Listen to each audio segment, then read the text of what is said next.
बिस्मिल्लाहिर्रहमानिर्रहीम।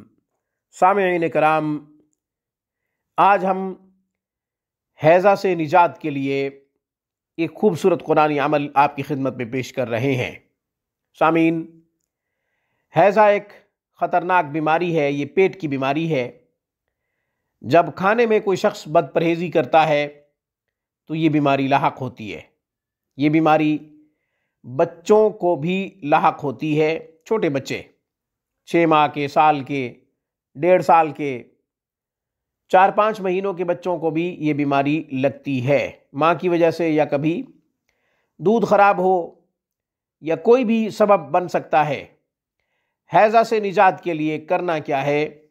आपने सूरह क़दर, सूरतुल क़द्र, इन्ना अंज़लनाहु फ़ी लैलतिल क़द्र, ये पूरी सूरत मुबारका पारा नंबर 30 में है।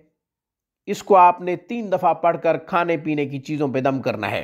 कोई भी चीज़ खाएं उससे पहले आप 3 मरतबा इस सूरत मुबारका को पढ़ें और खाने की चीज़ पे दम कर दें। या पीने की चीज़ हो, पानी वगैरह कोई भी चीज़ हो पीने की, उस पे आप दम करें, फिर वो चीज़ पी लें।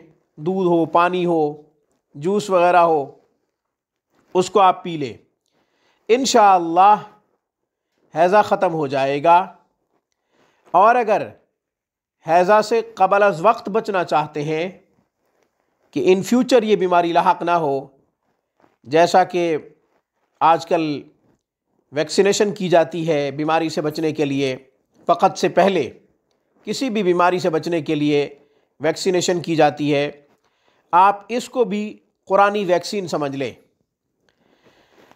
बीमारी से क़बल अज़ वक्त बचने के लिए आप रोज़ाना मामूल बना लें, जब भी खाना खाएं या पानी पिएं उससे पहले पानी पे दम कर लें।